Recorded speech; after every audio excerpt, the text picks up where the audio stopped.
Ladies and gentlemen, boys and girls, children of all ages, welcome to Robert Sports Show. I'm your host, Robert. Alright, NASCAR Cup Series Forever 400 presented by Mobile One in honor of the retirement of Kevin Harvick, the 25th race at Homestead, Miami, Florida.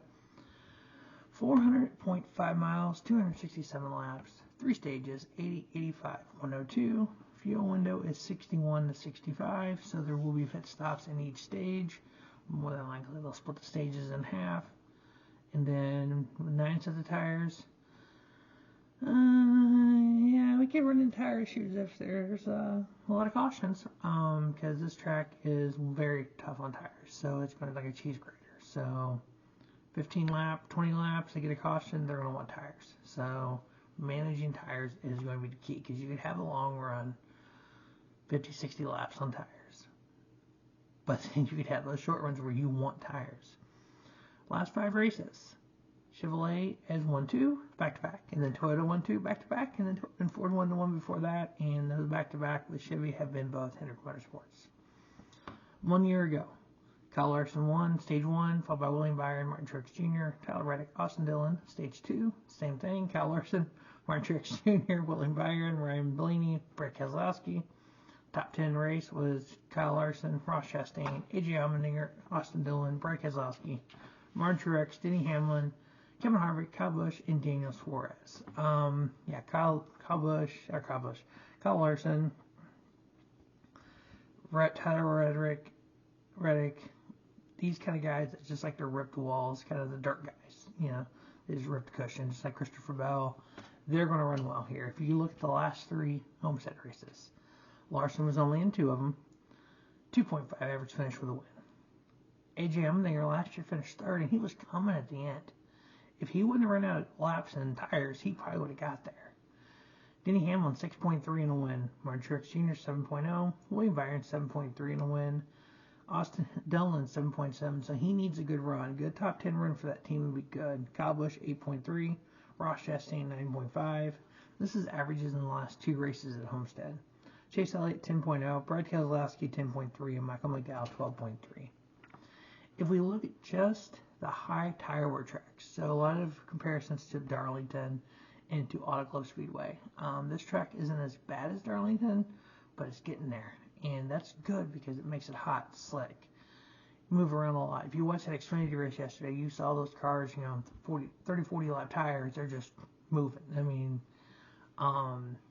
that to play up, because at least with this new car, if you just beat off the wall, you don't tear the car up as bad. Dave Moody actually said last year, was talking about that. He counted probably 20 times that Larson hit the wall there and coming out of turn 2. Didn't do anything with the car. So you really got to hit it hard in this car to do something, unless you get the wheel and it starts doing toe links and stuff. But those high tire wear tracks, like I said, it's the last 5 races or 4 races, Darlington, Homestead, and Auto Club last year and this year. Joe Logano, 9.7 in a win. Kevin Harvick, 11.1. Denny Hamlin, 12.5. Brad Keselowski, 12.8. Chase Elliott, 13.4. William Byron, 13.8. And Kyle Larson, 14.2 and 2 wins. On just the intermediate, so this is the 1.5 mile.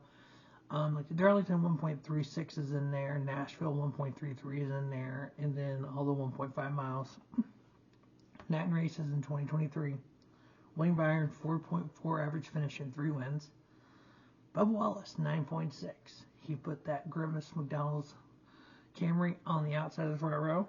His teammate is in 3rd, and his Toyota teammate is in 1st. So 3 Toyotas, 1, 2, 3. Ross Chastain, 10.4 in a win. Brad Keselowski, 10.6. Kyle Larson, 10.6 in a win. Denny Hamlin, 11.5 in a win. Kevin Harvick, 12.1. Tyler Reddick, 13.0. And like I said about qualifying, we have 3 Toyotas leading the field: Truex, Bubba Wallace, Tyler Reddick. Then we have Brett Keselowski, Kyle Larson, Austin Dillon, and William Byron, Ross Chastain. Ty Gibbs, Ryan Blaney is the top 10. The playoff guys outside the top 10. Denny Hamlin's 11th. Christopher Bell's 13th. Chase Elliott's in the owner playoff still. He's 16th. Chris Buescher is in the 17th in car 17. And then we have John Hunter Nemechek. He's filling in the 42. We all know he's taking over the Legacy Motor Club ride next year. Carson Hocevar has been running that car here lately. Supposed to run the rest of the year, but with an agreement between Chevrolet, Toyota, 23 Joe Gibbs Racing, and Legacy Motor Club, they went ahead and put John Hunter in there for one race. Ironically, John Hunter ran this race 1 year ago when substitution for Bubba Wallace because he was suspended from the Vegas incident. So this is John Hunter's second next-gen car race in both at this track. So I kind of like that idea, giving him some seat time. Spotter and crew chief will be there next year, going to give them a chance to work together. Hit it for Carson Hocevar. He's been running so well in that car, and him winning the truck race yesterday and getting on to the championship for my buddy Carson. So I'm excited for that. Can't wait for Phoenix, and hopefully Carson Hocevar can bring home that truck championship before moving to Spire Motorsports in 2024. All right, we have points. So we have 8 drivers running for the championship right now. Above the cut line, Kyle Larson, he doesn't even count. He's already on to the championship 4. We have William Byron +9, Martin Truex Jr. +2, Denny Hamlin +2, Christopher Bell -2, Tyler Reddick -16, Ryan Blaney -17, and Chris Buescher -23. 2 races left, Homestead and Martinsville. That's going to tighten up. That's also going to go. You can also lose a bunch of points. So one of those 8 wins, they're on to the championship 4. And the other 6 have to battle out at Martinsville. The rest of the top 16 right now, the way they look, is what happens is once you're eliminated from playoffs, your point total goes back down to whatever it was in the first round plus whatever points you've earned. So the first round you start with 2,000, and you add your playoff points, and you add your points you earned during the playoffs. And so that now is Brad Keselowski, Ross Chastain, Kyle Busch, Bubba Wallace, Joey Logano, Kevin Harvick, Michael McDowell, and Ricky Stenhouse. Once the elimination happens next week, those 4 drivers will be taken down to 2,000 plus whatever points they've earned before the resets. And so any one of those drivers can go between 5th and 16th. So like right now, currently, Kyle Busch is 11th. Kyle could win the next 3 races and move up to as high as 5th in points. Or he could have bad races and move down low as 16th in points. Now, there's been a lot of talk. People hate the playoffs. I don't know why. They do. It's not organic. It's not natural. There's some of the words on XM Satellite Radio.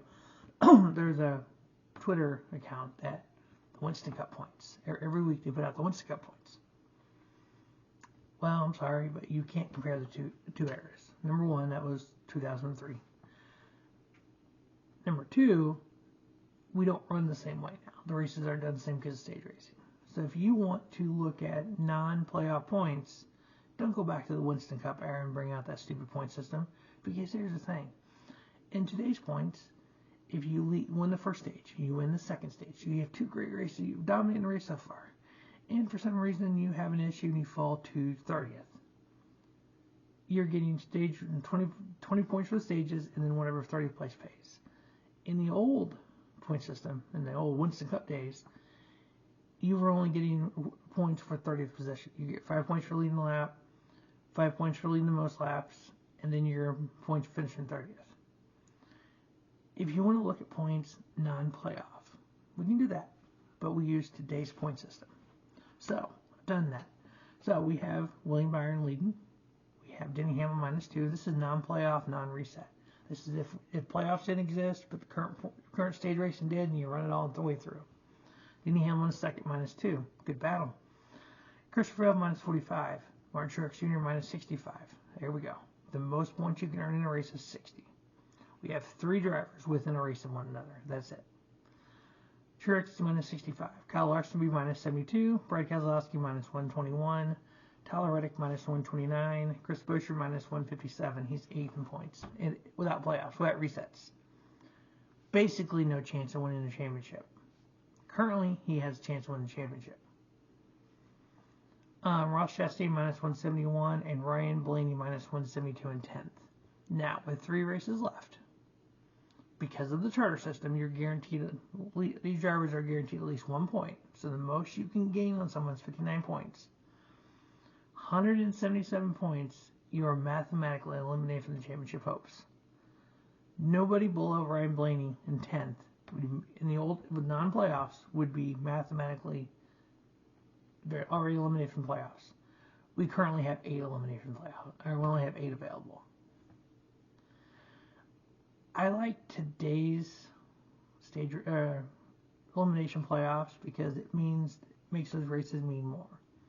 In this non-playoff format, if you're Brad Keselowski, you're minus 121 with 3 races left. You have no shot. No, I'm sorry, you don't. Currently, actually, even go Chris Busch at 157 minus. He's 8th in non-playoffs. He has no shot. No chance in hell. He can win the next 3 races and still not win the championship. Currently, Chris Busch, he wins a race, he has a shot at winning the championship. The old system, to me, yes, it emphasized consistency, but also if you got behind, it made it harder for you to catch up. Almost impossible for you to catch up. 2015, Kyle Busch would not have happened. He met every single rule the NASCAR put in front of him. You have to be top 30 points, you have to win a race. He won 4 races during the regular season and ended up winning the championship because of it. In the old system, he'd been long gone, never even heard of. So this rewards winning, which is number one, I thought. It rewards consistency because you have to stay consistent and win in order to move on. If you have a couple bad races, you're eliminated. The old way, you get, again, William Byron -2 or +2 over Denny Hamlin non-playoffs. Christopher Bell -45. Steve Bell right now has a shot. And then 45, it's still a race, but Ron Truex Jr. -65. That's more than a race. You have to make up a race worth of points in 3 races. There's no chance. So I think, to me, the stage racing makes the races more intriguing because you have more checker flags. You have drivers going for it more at the end of stages. You don't have just the riding around. You literally have them up on the wheel, elbows up, going for it, trying to get those stage points because they know how important they are. The elimination means, yes, you have to win, but you also have to run well every week to stay consistent, to be up in the top part so you're not eliminated if you don't win. Because only one driver can win per week. But that's just my, I'm going to start doing it in the non-playoff because I know there's people out there that want to see it. I don't agree with the ones to cut points, but I agree with looking at the non-playoff points with the current system because that's what we have. Trying to retrofit the ones to cut points with stage race and everything and different strategies, to me, doesn't work. All right. NASCAR Fantasy Live for Homestead. I am playing Martin Truex Jr., Kyle Larson, Tyler Reddick, Ryan Blaney, Denny Hamlin. Throwing the big guns out there, and then I got Austin Dillon in the garage. The 4 picks here to win. Now this year I am 10-12 in the Truck Series, 18-12 actually. Update that. I didn't update it from yesterday. 18-13 in the Xfinity Series. I almost picked Sam Mayer too. I was thinking about it because when I looked at that, he had one finish here and he finished 5th. His first win, he had one start at that track and finished 5th. Almost went for it, but I couldn't find the stat right away, so I just went ahead and did not pick him. But hey, so 18-13, 6-29 in the Cup Series. I like that. Even though it sucks, I like it because it means it's hard to pick winners. There was a point in time in this series not long ago. You can go back and watch the videos right here on Robert Sports Show. I was consistently picking the winner. There were years I was probably in the 36 races, 20, probably 25 and 15, 25 and whatever it would be. So I was picking 20, 25 winners on the year. So I love the fact it's harder now. But Kyle Larson, Denny Hamlin, Tyler Reddick, William Byron are the 4 picks for the Forever 400 presented by Mobile One in honor of the retiring Kevin Harvick. Not a Kevin Harvick fan. I'm not a Stewart Haas fan. But in 2024, I will be rooting for the 4 car when Josh Berry takes over. As always, thanks for watching Robert Sports Show. Don't just have a great day. Have a spiffy day. Robert Sports Show, your YouTube leader in sports center content.